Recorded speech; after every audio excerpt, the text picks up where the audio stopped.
Assalamualaikum warahmatullahi wabarakatuh, sahabat Yanti.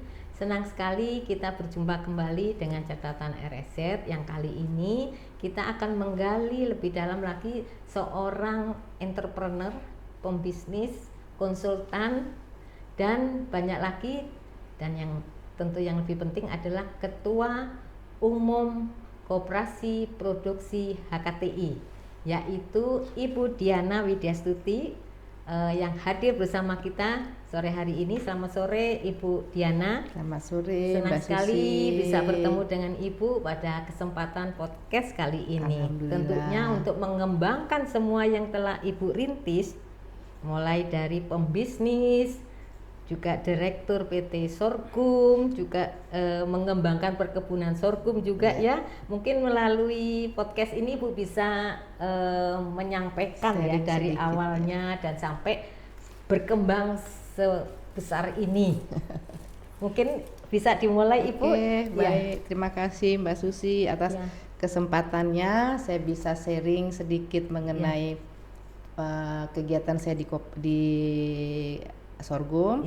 Kebetulan saya punya perusahaan PT Sorga Sorghum Sejahtera. Kenapa kok sorga? Karena sorga itu kan kebaikan. Makanan ini adalah untuk kebaikan kita, kebaikan bumi, dan kebaikan untuk semuanya. Kalau kita sehat, berarti kita surga. Itu ada di surga di kita. Kalau kita sehat. Surga juga untuk bumi karena kita menyelaraskan bumi dengan sorghum. Kenapa? Karena sorghum itu bisa tanah yang nggak subur jadi subur untuk menaikkan unsur hara. Jadi itulah saya bilang surga itu karena tanaman dari surga. Sorghum itu adalah tanaman dari surga. Jadi saya filosofi saya surga sorghum itu karena untuk kebaikan umat ya. Kebaikan umat, kebaikan bumi juga. Kebaikan untuk makhluk Allah di muka bumi ini. Iya. Ini sih sekali Ibu ya. Filosofinya mendalam dan ini terimplementasikan ya Ibu dengan kegiatan yang mungkin tadi saya hanya sepintar tuh konsultan sorghum, terus pengembangan perkebunan sorghum. Nah mungkin Ibu bisa menyampaikan di titik mana dan kenapa? Jadi awalnya itu tahun kira-kira hampir 11 tahun yang lalu ya Mbak ya, 11 tahun lalu. Kebetulan kan saya banyak berkegiatan di Papua dan Timor Leste. Kebetulan bisnis saya di kedua tempat itu. Nah, disitulah saya melihat masyarakat di sana ya mungkin jarang makan nasi atau sorghum, apalagi sorghum kan. Nah, akhirnya saya kebetulan saya ada uang CSR perusahaan saya cobalah masuk ke masyarakat Papua yang membutuhkan untuk makan sehat ya, sehat ya. Akhirnya saya masuk ke Papua, alhamdulillah masuk ke pelosok-pelosok, diterima sama masyarakat. Dan saya juga pernah kerjasama dengan Pak Bupati waktu itu di Timika. Kita pernah menanam, ya alhamdulillah bisa terlaksana. Dan juga di Timor Leste saya ketemu Pak Sanana, saya tawarkan ini sorghum, akhirnya diterima juga di masyarakat. Diterima di masyarakat sampai sekarang, alhamdulillah. Sampai sekarang. Jadi pengembangan sorghum di NTT itu Timor Leste itu ya sampai sekarang dan menjadi makanan pokok juga. Ya mereka ada nasi, ada sorghum, ada pilihan. Karena kan emang Timor Leste, NTT itu kan emang lahannya emang memungkinkan untuk menanam sorghum. Daerah timur tuh memungkinkan. Jadi harus kering ya. Harus kering. Makanya kan saya bilang tanaman dari surga kenapa? Jadi wilayah timur ini karena emang kurang hujan. Jadi kita sedikit gitu. Makanya saya bilang ya udah kita menanam di lahan yang marginal. Jadi nggak usah lahan-lahan yang subur. Kalau subur buat yang lain aja. Jadi lahan yang tidak subur ya kita buat sorghum lah. Seperti itu sih. Nah pengembangan pilihan itu punya Papua karena itu tadi ya diawali bisnis ibu, terus dan melihat masyarakat, kondisi, lihat masyarakat setempat. Karena saya senang, saya senang untuk berbagi.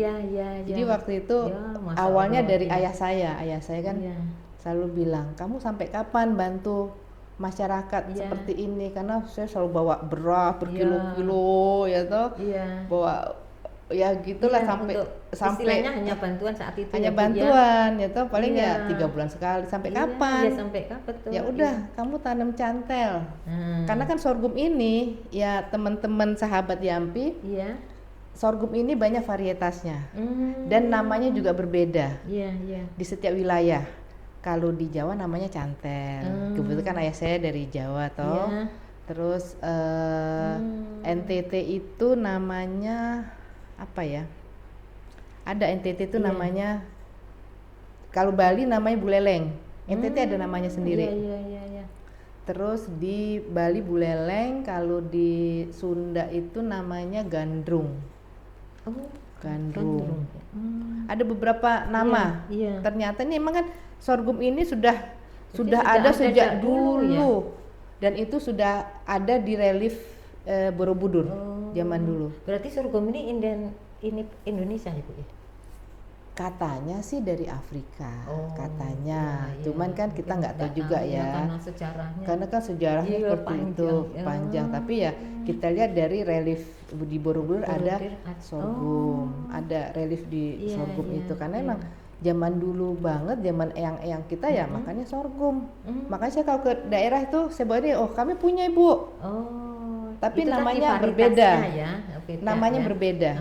Dan sekarang kan sudah zaman sekarang ini mungkin teman-teman dari penelitian itu sudah mengembangkan beberapa varietas. Varietas sorghum itu banyak sekali. Beberapa varietas. Akhirnya ya sudah kita kembangkan beberapa varietas yang sampai sekarang. Ada varietas namanya bioguma, ada namanya mandau, ada namanya harmada, macam-macam. Kalau saya pakai namanya mandau, harmada dan Ibu 3 varietas ya? 3 varietas. Satu sweet sorghum, ada sweet sorghum dia putih seperti ini, dia itunya putih aja, ada lebih putih. Ini terus ini kemarin saya bawa dari Amerika nih. Ada bibit dari Amerika. Terus bibitnya Bu. Bibitnya jadi saya tanam di sini. Ada ketan juga ya toh bibit. Nah, macam-macam. Nah, ini ada namanya bibit harmada. Nih harmada ini seperti ini bagus ya. Jadi seperti ketan. Ini buat sapu. Kita buat sapu. Nanti kita akan tampilkan sorghum dari sapu. Ini. Tapi sebetulnya ini kan bahan pangan, Bu. Pangan, makanya kan sorghum itu dari ujung dari biji sampai akar itu semua berguna.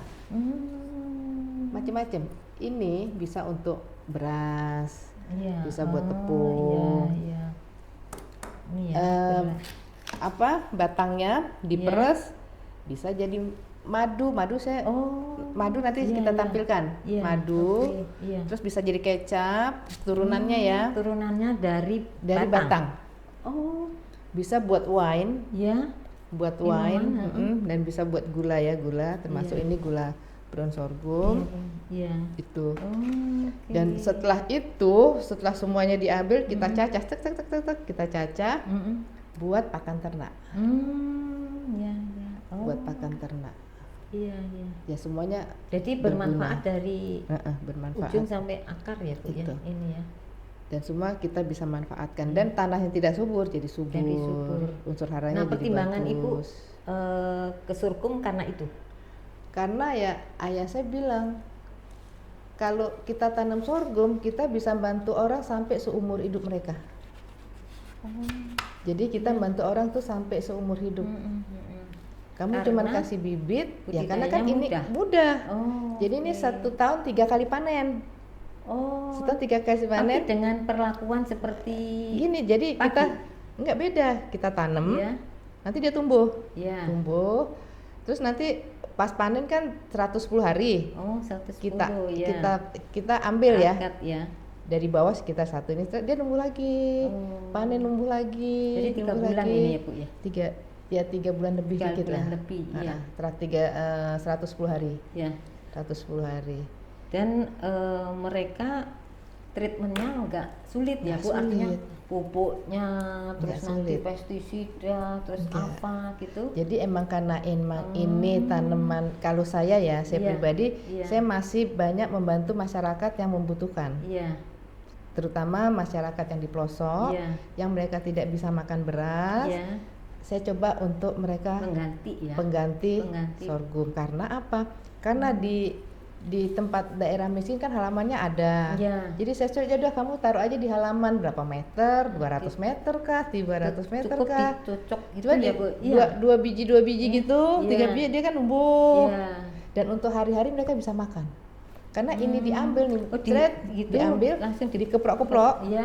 Kalau nggak punya alat dikeprok-keprok biasalah butirannya itu akhirnya kan cangkangnya kan keluar sendiri. Keluar sendiri cangkangnya ini kan biji-bijinya itu berasnya seperti ini toh. Nah itu akhirnya mereka rebus. Udah mereka bisa konsumsi. Tadi kalau saya nggak salah dengar Ibu kan melakukan riset juga. Nah, apakah Ibu juga melakukan riset kandungan? Ada. Kan sebenarnya kita udah lengkap di masyarakat kita, di peneliti kita itu udah lengkap semua.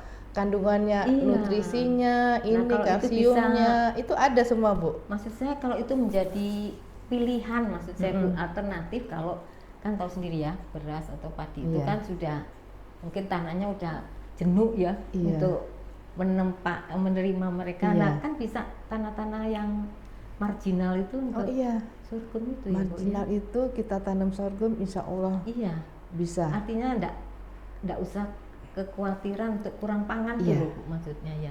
Jadi jangan tergantung sama beras. Karena ini kan makanan program itu ya. Ini karena gluten free. Terus kalau makan untuk para diabetes ini insya Allah aman untuk para diabetes. Jadi enggak usah takut. Kalau beras jangan yang pas lagi panas tuh ini gulanya tinggi. Nah kalau makan beras insya Allah aman untuk diabetes. Karena kita makan sedikit itu sudah kenyang. Terutama kalau kita lagi puasa, itu kenyang sampai pas buka. Makan dikit aja. Karena apa? Karena fibernya tinggi.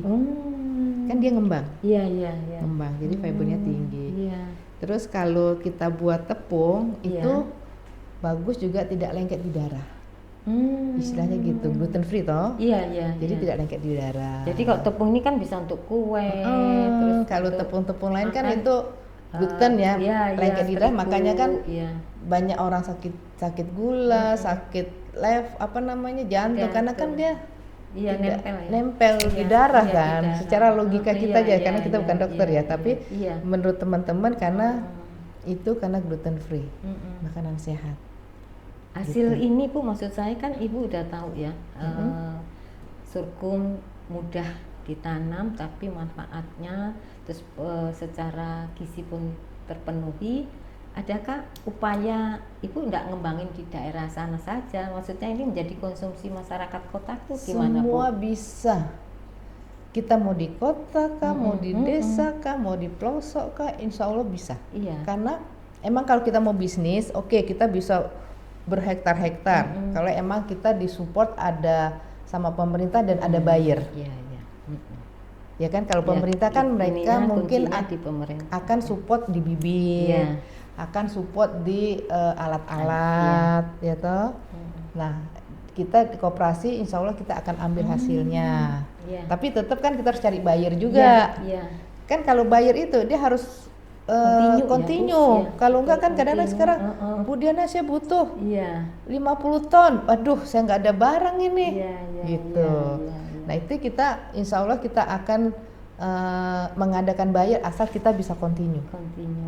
Nah, asal bisa ada tentunya continue. dengan pengalaman Ibu mengembangkan di daerah wilayah timur dan sebagainya kan Ibu optimis itu bisa. Insya Allah bisa. Bu, karena penggiat sorghum itu udah banyak banget. Tinggal mereka dikembangkan, kita bisa kasih arahan, nanti kita bisa bicara baik-baik lah ke pemerintah juga. Insya Allah pemerintah akan support. Pasti pemerintah akan support kalau emang masyarakatnya mau. Iya. Untuk teknologinya Bu, sorghum ini kan cukup kita teknologinya tuh gampang sih. Kalau secara kita nggak punya alat aja, ya tuh seperti di pelosok itu kan nggak punya alat, kita nggak bisa beli alat kan. Tinggal dikeprok-keprok aja, dikeprok. Nanti kan tinggal kalau mau buat tepungnya tinggal digiling gitu, diayak, udah jadi tepung. Nah ininya batangnya diperes aja. Diperes, yang tadi Ibu sampaikan ya bisa untuk diperes, diminum aja juga bisa karena seperti air tebu. Rasanya ada manis-manis gitu. Iya manis, karena kan dia manis si sorghum itu. Nah itu kalau dibuat gula tinggal diaduk-aduk aja seperti kita buat gula aren itu toh, tinggal ada itu buat alkohol, buat tempe, ini bisa buat tempe. Tinggal kita kasih ragi ya, terus prosesnya kayak buat tempe kedelai ya, tapi ini sorghum. Makanya nanti kalau emang mau ada pelatihan monggo, aku bisa bantu, bisa buat peye, bisa buat cookies, seperti macam-macam loh. Ya paling enggak alternatif ya, bukan kita menghilangkan terigu, tidak sama sekali. Ini alternatif ya Bu ya, antisipasi juga kan kalau yang mana tahu kita ya amit-amit nggak ada apa-apa ya, kita nggak bisa impor, jadi kita sudah punya sesuatu.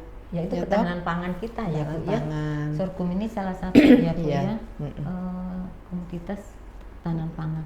Ibu kalau selama ini Ibu mandiri ya sendiri, apa yang Ibu harapkan dengan saya harapkan saya gitu, orang mau nanam aja gitu udah senang. Orang mau nanam, Bu saya mau minta, saya sudah senang banget, udah happy. Makanya kalau mau nanam ya udah saya kasih bibit gitu. Nah bibitnya Ibu saya kasih. Ya artinya Ibu saya kasih bibit. Harus beli atau enggak? Saya kan punya sendiri. Saya kan punya kebun sendiri kan. Nah, itu yang dipakai untuk pembibitan. Bayangin Mbak, 1 hektar itu bisa minimum 3 ton.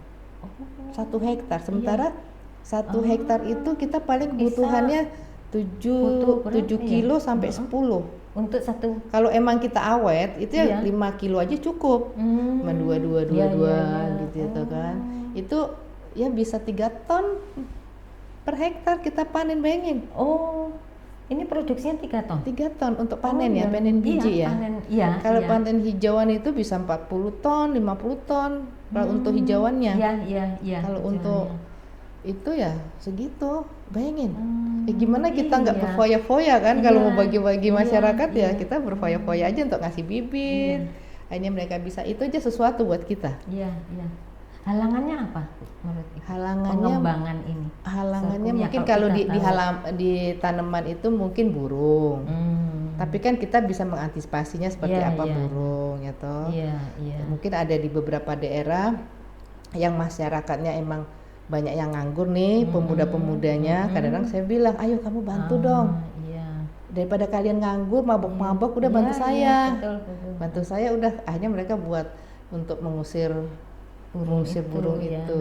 Tenang, kalau emang satu daerah yang emang mereka butuh, akhirnya jadi kendala teknisnya sebetulnya nggak ada ya Bu ya. Yaitu tadi hanya secara kendala dari bagaimana mengamankan produk ini di waktu masih itu ya, masih kalau proses penanaman itu ya Bu ya. Jadi kalau saya itu di suatu daerah gitu, Ibu gimana? Pasti tanya gimana, pembelinya siapa? Ya pembelinya kalian lah. Kenapa harus saya jadi pembeli? Kalian butuh nggak makan? Kalian butuh nggak tepung? Butuh nggak beras? Kalian kan beli juga tepung. Ngapain nggak beli sama kita sendiri? Orang bisa kok dibuat kue, dibuat untuk cookies, buat apa, buat pie bisa. Ngapain mesti beli? Kan sama aja. Makanya kalian buat koperasi. Nanti kita bantu melalui koperasi-koperasi itu. Kan dari kita untuk kita kalau koperasi. Ya toh? Jadi seperti itu, saya arahkan seperti itu. Kalau emang mau banyak, ayo. Ya kan, kalau kan gini, kalau emang kita masuk ke masyarakat yang miskin, kan mereka lapar. Yang penting kalian kenyang dulu. Kalau kalian kenyang, kalian udah ngajak saya nih. Kita mau apa? Ayo kita bisnis. Kita buat cookies. Nah, kalau kalian kelaparan gimana kalian mau mikir? Kan gitu kan? Artinya dengan sudah terpenuhi yang penting kebutuhan pokoknya pasti mereka ingin nilai tambah nilai tambah ya melalui pengembangan. Makanya kan kalau pemerintah kan akan dibantu UMKM-nya, tapi kan diri kita dulu. Kalian dulu mau maju, diri kalian dulu mau nggak? Kalian udah kenyang kan, setelah kenyang kalian bisa berpikir. Kalau kita lapar, akan bisa berpikir. Jadi mikirnya kenyang. Itu intinya ya, gitu. Saya masuk ke masyarakat yang miskin, dia butuh. Nanti kalau sudah kenyang, mereka saja berpikir. Buatlah untuk MKM, buat untuk pengembangan lagi. Ayo aku bantu gitu loh. Nah, selama Ibu mengembangkan mungkin tantangan yang Ibu hadapi apa? Tantangan dalam mengembangkan sorghum Ibu. Ya rata-rata emang kalau emang untuk bisnis ya kita butuh buyer. Itu tadi butuh buyer. Itu ya. Butuh tapi buyer. Untuk memenuhi itu Ibu merasa bahwa akan mampu dengan tadi ya wilayah-wilayah makanya yang kan Ibu pegang tadi. Kita ini siapa dulu yang mau nih? Siapa dulu menanam sorghum? Nggak usah banyak-banyak dulu. 10 hektar, 10 hektar, tapi harus continue dong kalian. Kadang-kadang nggak continue, karena nggak ada buyer Bu ini nih. Ayo dong kita berpikir. Kan bisa untuk yang mikirin ya. Kan gitu bisa untuk rumah sakit, kita bisa supply ke rumah sakit, bisa untuk ke apalagi sekarang MBG, MBG ada, ayo kita supply ke MBG. Karena nasi itu enak. Asal kita tahu cara memasaknya tuh nasi seperti nasi bener, kayak nasi bener gitu. Apalagi sekarang dah varietas sudah makin bagus, dia mau semakin pulen rasanya gitu loh. Kan bisa masukin ke MBG kah, cookiesnya juga bisa masuk ke MBG kah. Ini buat mie juga bagus, kan bisa buat mie. Dia kan ini tepung kan ya. Tepung gitu loh. Jadi ya udah itu aja, jangan mikir jangan-jangan apa-apa saya gimana Bu, jangan bu terus kan gitu kan. Berpikir dong kalian, karena untuk kalian sendiri, untuk kelompok-kelompok sendiri. Nanti mentok baru ngomong saya gitu. Nah, pemberdayaannya melalui kelompok itu ada kelompok-kelompok. Jadi saya di Bali ada di Buleleng juga, di kelompok-kelompok. Pokoknya saya di kelompok-kelompok kecil aja. Mulai dari situ lah di situ nanti kalau supaya nanti mereka terus bergulir dan makin besar gitu ya. Itu sih karena emang bagus ya. Saya juga di Indonesia dan di luar negeri saya juga bantu, seperti di Afrika saya juga bantu. Kadang-kadang saya kalau ada event itu expo gitu, pasti mereka ngambil satu gini. Saya minta ya gitu ya. Oke. Nah, mereka ini dibuat bibit sama mereka. Mereka bawa ke negaranya, dibuatlah mereka bibit. Terus tiba-tiba, Diana, kami sudah tanam nih hasilnya, coba. Ini mereka dibuat bibit lagi, mereka riset lagi ke negaranya. Ada beberapa negara saya sudah masuk. Tapi namanya saya kan nggak mikir bisnis di situ. Aduh senengnya gitu ya kan, karena emang untuk membantu masyarakat itu emang inilah sorghum ini untuk supaya bisa mandiri ya, mandiri pangan juga kita bisa dengan sorghum. Itu sih. Ibu menurut saya nih Bu, mudah-mudahan betul ya. Dengan kedudukan Ibu di HKTI ini kan sangat strategis ya dalam mendukung ketersediaan pangan di masyarakat. Yang jangan lagi kita panik dengan tidak panen. Terus panik luasan lahan untuk padi itu terbatas. Dan gimana menurut Ibu kalau salah satu sorghum ini sebagai bisa sih secara kita politis Ibu masuk? Nggak usah panik lah, maksudku kalau sekarang kan emang pemerintah dengan padi ya kan, swasembada padi ya nggak apa-apa, bagus juga karena kan kita emang saat ini padi yang bisa diterima. Emang ini kan masih belum bisa diterima karena masih belum masif. Tapi kalau emang saat ini memang pemerintah sudah mulai bantu saya, apalagi Ketua Umum saya Pak Sudaryono sudah bantu saya. Ayo Mbak dikembangkan gitu. Pak Presiden juga waktu itu pernah kita acara juga di Kerawang itu, udah sorghum penting ini gitu. Nah, itu Bu. Jadi Ibu melalui organisasi politis kan itu ya Bu ya.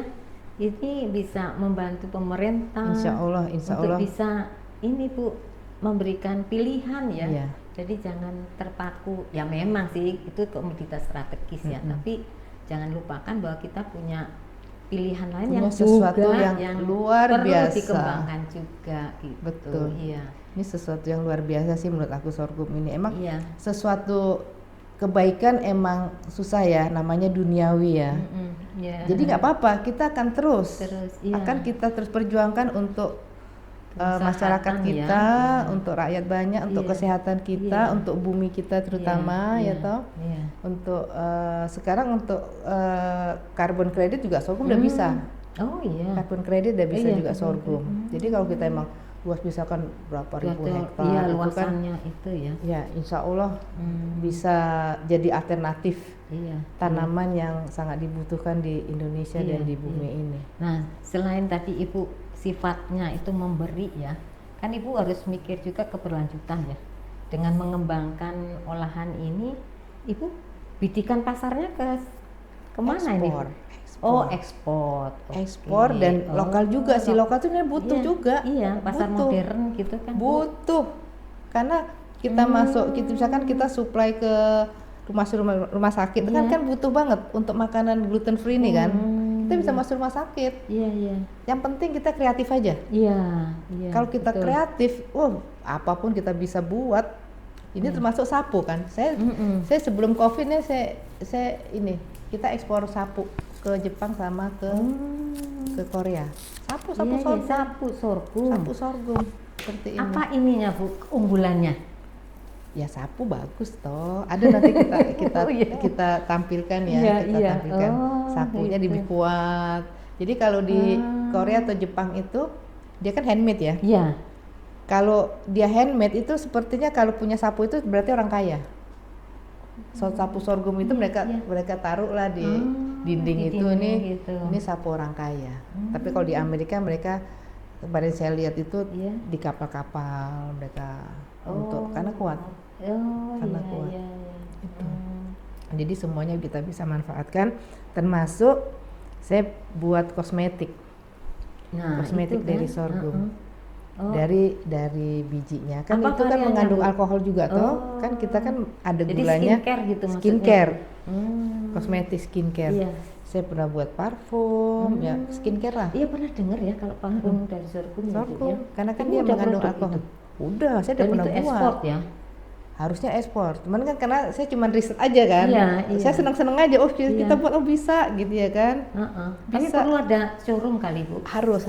Insya Allah nanti Bu, perlu ada showroom bagaimana sorghum itu menjadi parfum ya.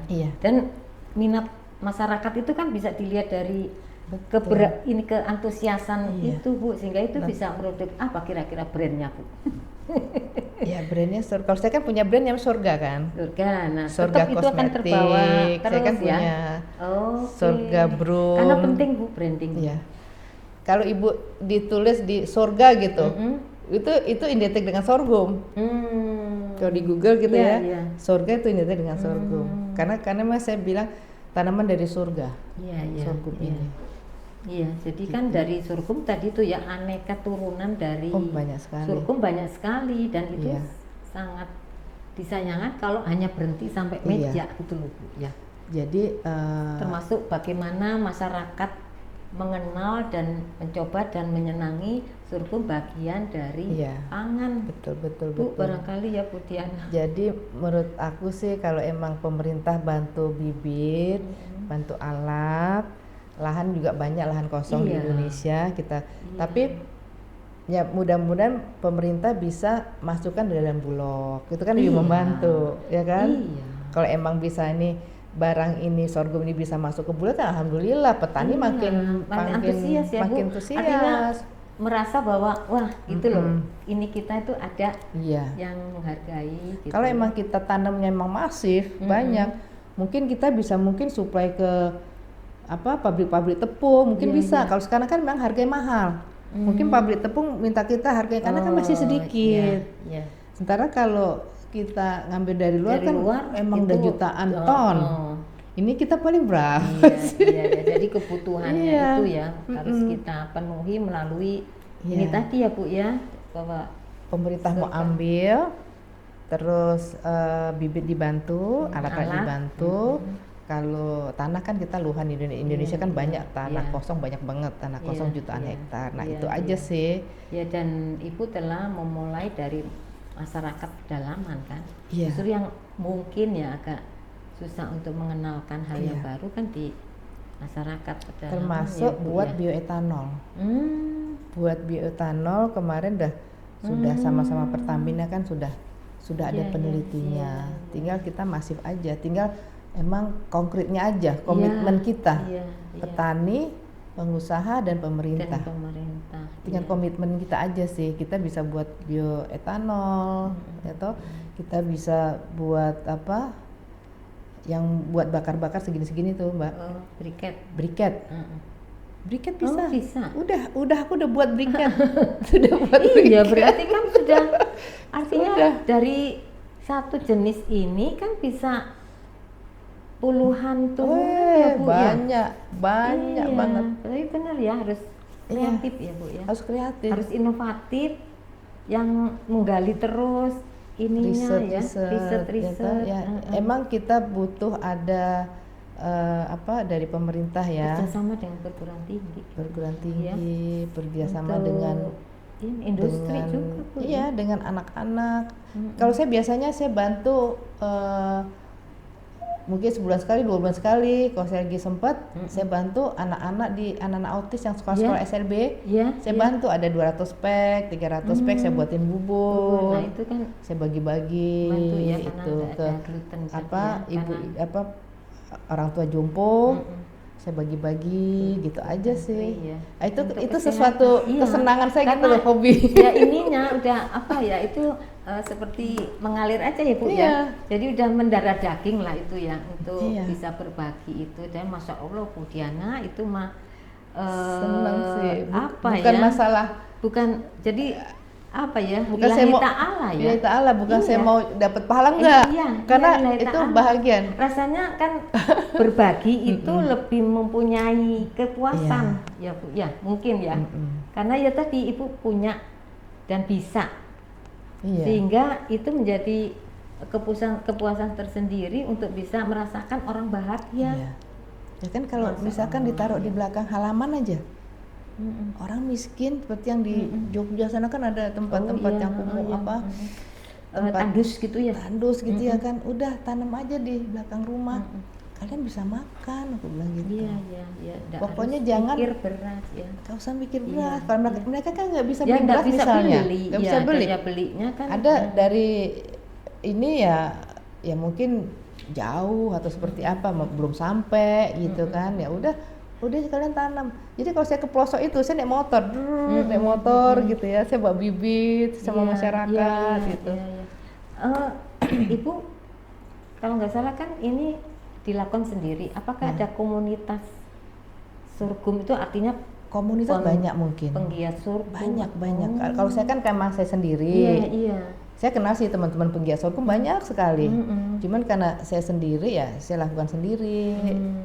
Saya sumbang-sumbang saya lakukan sendiri gitu. Nah iya, artinya saya sih nggak paham ya. Artinya kalau kita bisa berkolaborasi gitu bisa mempercepat pengembangan ini gitu. Bisa, insya Allah lebih senang. Iya, sehingga pekerjaan pemerintah lebih mudah kali.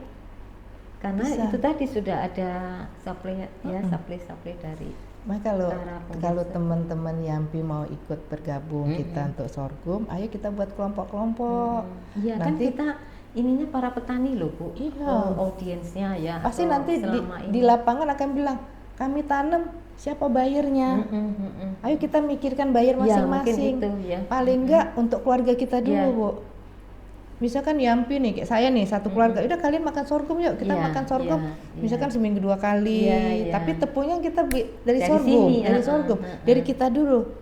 Jadi saya ngajin mereka, ayo dari keluarga kita dulu, ayo tetangga kita cicipin bubur sorghum ini, nanti dari kelurahan, ayo arisan kita makan bubur, gitu PKK. Nah, dari kita kan akan kemana mau dari mulut ke mulut, sampai ke internasional. Kemarin tuh saya bawa sorghum ke Jordania. Oh iya. Saya bawa ke Jordania. Tepatnya kita nanam di perbatasan Jordania Palestina. Waktu itu. Iya. Jadi saya bawa akhirnya ya udah mereka kembangkan sendiri untuk korban perang. Jadi saya cuma bawa berapa kilo kemarin ya, mungkin 10 kilo bibit. Ya udah aja, bismillah aja kan. Alhamdulillah nggak ditahan.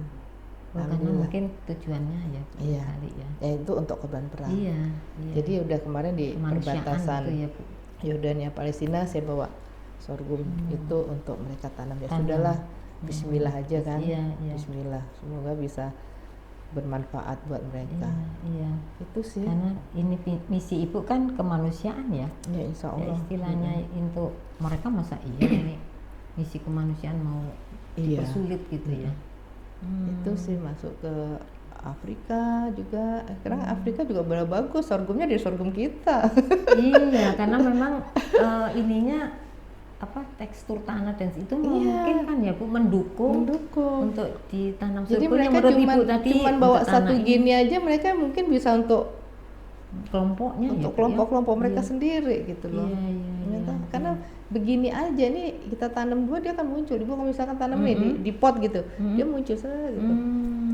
Dan pertumbuhan tuh kita senang lihatnya. Setiap hari kita lihat, udah segini sampai. Nah, pertumbuhan itu harus disupport, diimbangi dengan pemupukan apa gitu Bu? Kalau emang mau bagus, emang mau bagus banget ya, kalau emang kita untuk jual ya, ya kita pupuk. Pupuknya juga paling pupuk NPK dari gitu ya? Enggak. Urea.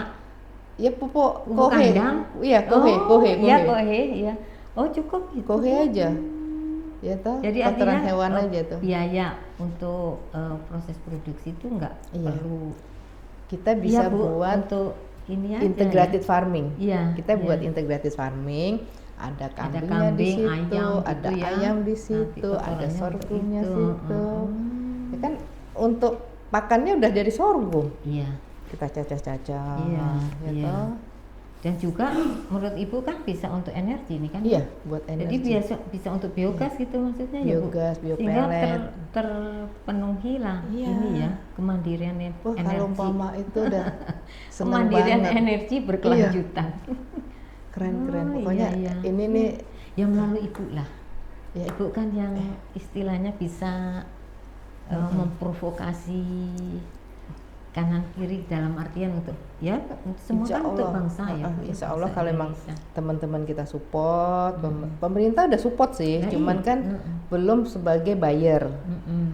Kalau umpama kita masuk ke dalam bulog, kayak beras kan masuk bulog, itu harus jagung masuk bulog, gitu. Nah kita kan mau masuk bulog, gimana kita mau memenuhi pasar itu kan, gitu. Kecuali mangkuk konglomerat, kalau konglomerat mungkin bisa. Udah ambil aja gitu ya. Insya Allah Bu, amin insya Allah Ibu tercapai itu. Artinya monopoli ya, dalam artian monopoli untuk membantu. Paling enggak untuk masyarakat kita yang lahannya tandus, lahannya marginal, kita bisa manfaatkan lahan marginal. Pokoknya senang. Jadi teman-teman saya yang nanam sorghum akhirnya mereka bahagia juga. Bagus ya dia gitu loh. Tadi 3 ton ya Bu ya per hektar 3 ton.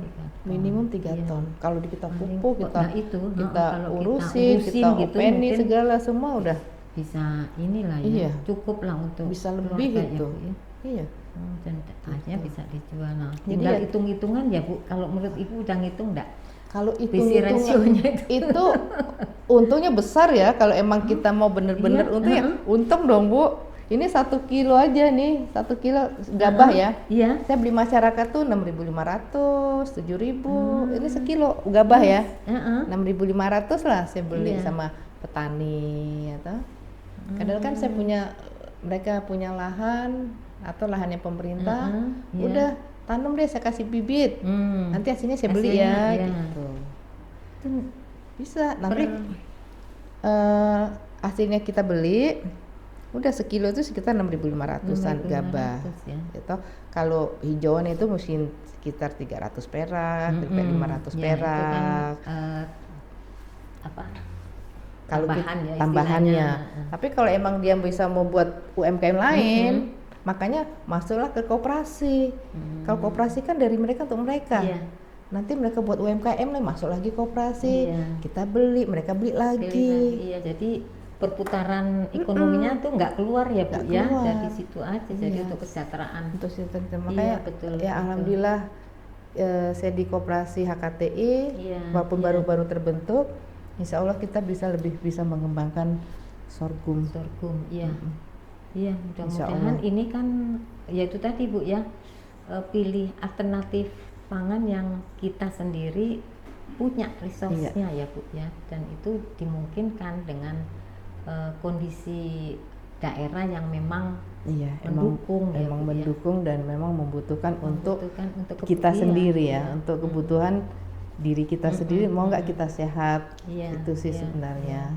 Kita sehat otomatis ya kita bisa melakukan apapun. Bumi sehat, dia nggak akan marah.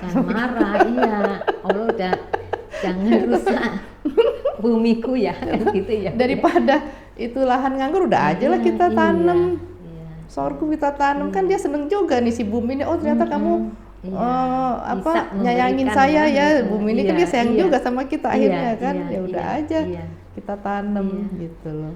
Bu Diana, kalau boleh tahu ini, Ibu sudah melakukan riset ya, membagi, memproduksi, mengolah. Apa yang masih ada ingin dicapai? Yang masih aku harus, nah apa kira-kira masih ada mimpi-mimpi yang ingin dicapai Bu Diana? Mimpiku supaya masyarakat di bumi ini bisa sehat dengan memakan sorghum.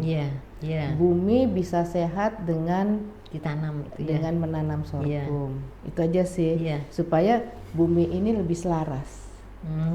Bumi ini lebih selaras dengan adanya sorghum, walaupun mungkin ada tanaman-tanaman lain. Tapi ini kenapa kena sorghum? Karena semuanya bermanfaat. Itu sih. Dan waktunya kan nggak lama, cuman 3 bulan ya Bu ya. Cuman 3 bulan, 110 hari. 110 sampai 120 hari. Jadi karena singkat dan itu masyarakat bisa langsung makan, manfaatkan. Dan itu kan nggak susah juga Bu, tinggal dikuprok aja, gitu. Itu sih, sebenarnya itu aja sih. Impian saya mudah-mudahan masyarakat di bumi ini bisa mengkonsumsi makanan sehat. Salah satunya sorghum. Itu tidak ada BPJS gitu ya Bu. Iya. Betul itu Bu, benar. Iya. Artinya kita kan membantu juga pemerintah loh Bu. Betul. Kalau main pada sehat, iya kan, artinya anggaran itu kan bisa untuk pendidikan atau apa, dan anak yang sehat kan insya Allah sekolahnya juga kan. Betul. Itu ya Bu ya. Jadi nggak stunting. Jadi saya riset juga di daerah-daerah yang anak-anak stunting, saya kasih makan sorghum. Oh cepet dia naiknya. Yang anak-anak perut besar itu stunting itu kan ada di daerah-daerah, ada di Papua, di Timor Leste juga ada, di NTT, Bali juga ada yang stunting itu. Kita kasih makan sorghum dia berkembang terus. Karena nutrisinya bagus. Itu tadi ya, karena nutrisinya dan bagus. Gluten free itu yang tentunya tadi itu lebih awet ya karena mengandung fiber tadi. Dan kalau kita masak Bu, masak itu kan emang airnya harus lebih banyak, 3 kali lipat. Kalau kita masak nasi sorghum 3 kali lipat airnya. Karena dia rada keras, emang 3 kali lipat. Udah gitu biasa kalau kita taruh di rice cooker, kalau umpama 24 jam pasti udah basi kan, si nasi biasa. Kalau dengan sorghum itu nggak basi, sampai 2 hari 3 hari kita kasih air lagi, kita ceklakin lagi, dia nggak basi. Gitu, jadi bisa artinya dia kita lihat. Kalau masih dimungkin tambahin air. Tambah air kalau masih ini kan masih 2 hari gitu kan. Kita kasih air lagi, udah kita ceklek lagi, kita bisa makan. Dan dia nggak akan, biasa kan kalau pasti basi kan, nasi kan pasti basi, baunya udah enak, gitu. Sehari aja udah nggak enak kan. Nah, sorghum nggak, itu kelebihannya. Gitu. Nah, Ibu, apakah tidak ada, kan Ibu punya PT ya? Dan apakah tidak sekaligus juga ada market di situ gitu Bu? Artinya orang kan cari sekarang. Kalau kita udah cerita ini loh bisa A, bisa B, C, D, E, terus kemana kan gitu ya Bu ya? Ya kalau saya punya kantor ya di Pondok Pinang situ, ya orang datang beli, gitu. Kadang-kadang gini, makanya staff saya Bu, kalau tamu datang harus beli Bu, jangan kasih. Kadang-kadang saya iya, kasih lah kan gitu. Ini untuk beli Bu. Makanya saya bilang, aduh lah cari marketing lah. Kalau saya kan orang mau makan sorghum aja saya udah senang Ibu, iya. Jadi memang gawat ini.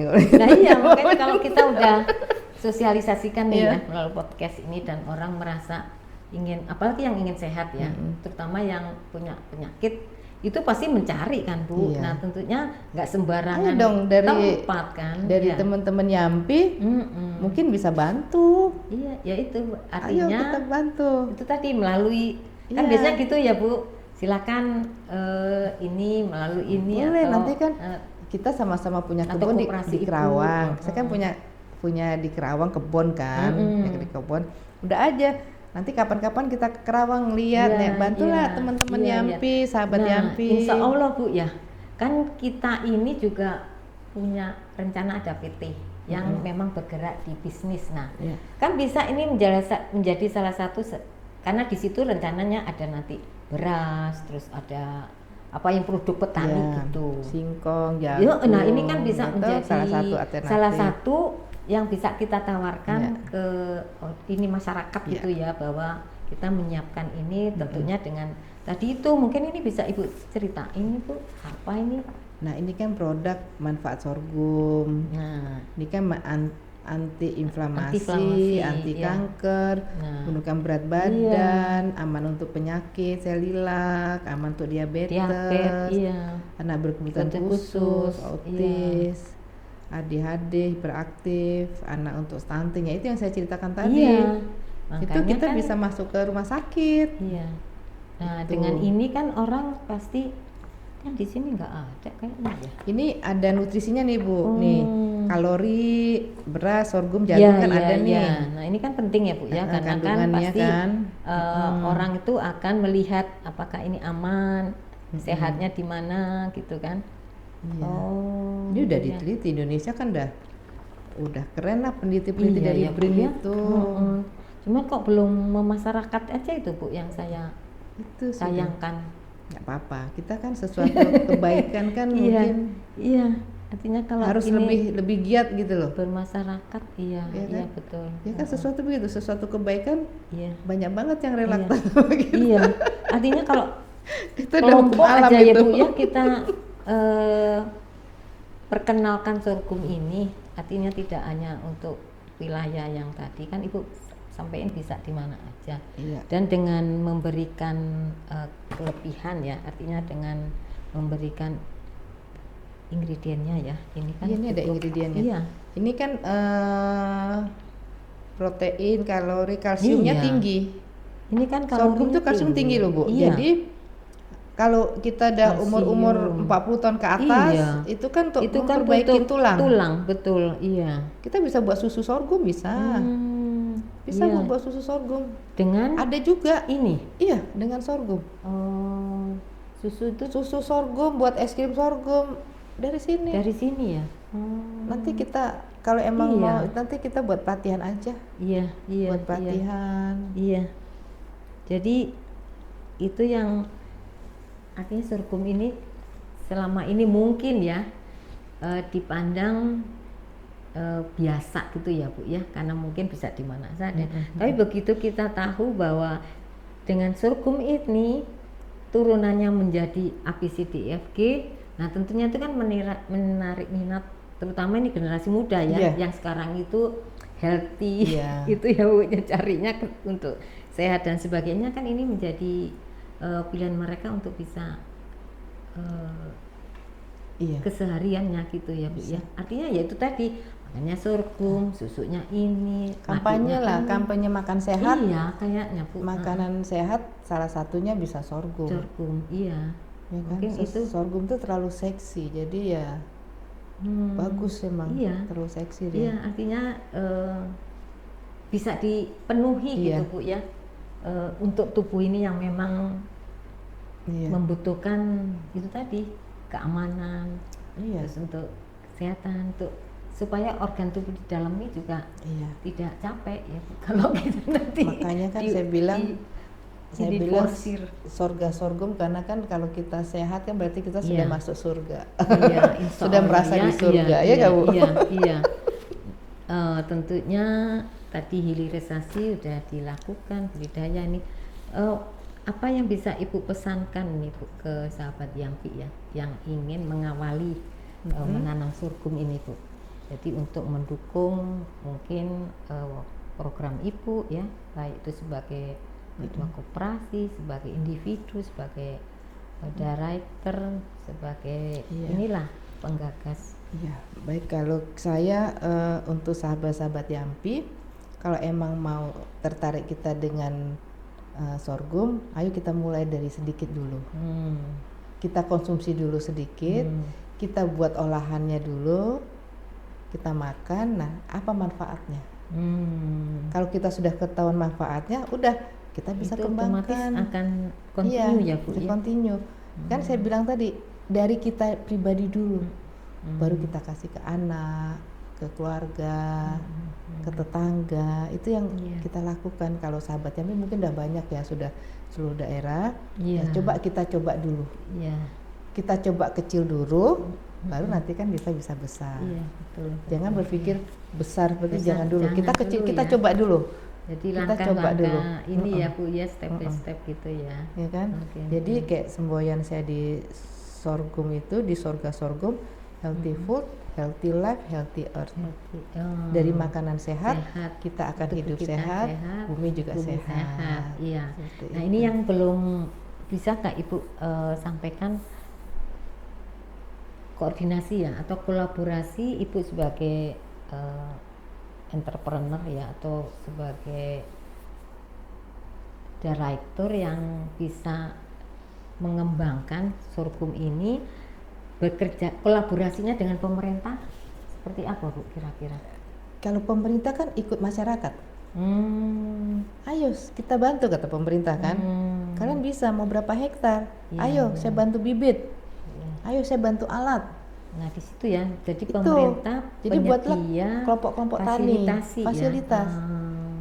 Ya maksud kita mau semua artinya kolaborasinya ini iya bisa nanti antara swasta, pemerintah, dan mungkin dengan user dan peneliti kan Ibu ya, tetap masih mungkin kalau peneliti mereka sudah terlalu sering meneliti. Jadi sekarang aplikasi iya. Jadi tadi itu ya, jadi swasta, Ibu selaku pelaku swasta kan Ibu ini, terus pemerintah kebetulan ada koperasi, nanti kita buatlah kelompok-kelompok tani, kelompok-kelompok tani dari mana gitu, kita buat gapotan sorghum, udah nanti kita ajukan, kami butuh bibit sekian, kami butuh alat sekian, untuk budidaya. Kalau untuk hilirisasinya dibantu sama pemerintah, buat alat buat tepung, buat beras, buat gula, ya toh dibantu juga sama pemerintah. Tapi kita buat gapotan, udah nanti kita kan udah hulu hilir udah selesai semua, berpikir dong packagingnya seperti apa. Kita harus konstan ya harus misalkan rasa, jangan sampai melenceng rasanya gitu loh. Jadi harus konstan ya konstan. Bu ya. Harus jadi jangan nanti enak terus besok enggak. Nah itu kan memang perlu ini ya Bu, konsistensi. Tapi kalau emang udah bener bagus, udah aja kita siap ekspor. Nah ini Ibu melihat bahwa pengembangan sorghum 5 tahun ke depan ini Indonesia insya Allah kita siap. Insya Allah siap. Jadi asal teman-teman prospeknya ya Bu, teman-teman bisa continue itu dan konsisten. Jadi yang tidak penting, beralih hati itu. Yang penting konsisten. Kita namanya bisnis kan naik turun. Jadi kita harus berpikir positif lah. Gitu loh, harus kita ya sekarang saya sudah hampir 11 tahun. Ya udah aja. Jalan jangan aja. Beralih hati gitu ya. Jalan aja. Niat kita untuk bantu, insya Allah rezeki datang dari mana? Itu aja dari sih. Segala arah. Tapi kalau memang kita konsisten dengan sorghum, ya udah aja. Dari packagingnya bagus, toh rasanya juga enak. Itu bisa diterima ya Bu. Bisa diterima. Sekarang kan pemerintah semua disupport sama pemerintah. apapun. Ada halal, ada semua disebut pemerintah. Udah aja kita itu masyarakat tinggal ayo lakukan produknya gitu. Ayo lakukan. Butuh ini ada Kementerian UMKM bisa bantu. Apa sih nggak dibantu pemerintah sekarang? Apalagi zaman Pak Prabowo semua dibantu untuk masyarakat. Asal kita mau. Ya itu asal kitanya yang memang tergerak untuk itu ya Bu ya. Apalagi emak-emak. Misalkan emak-emak pensiun, aduh kerjaan gua apa pusing ya udah kita buat aja olahan sorghum. Misalkan buat peyek aja. Buat cookies aja.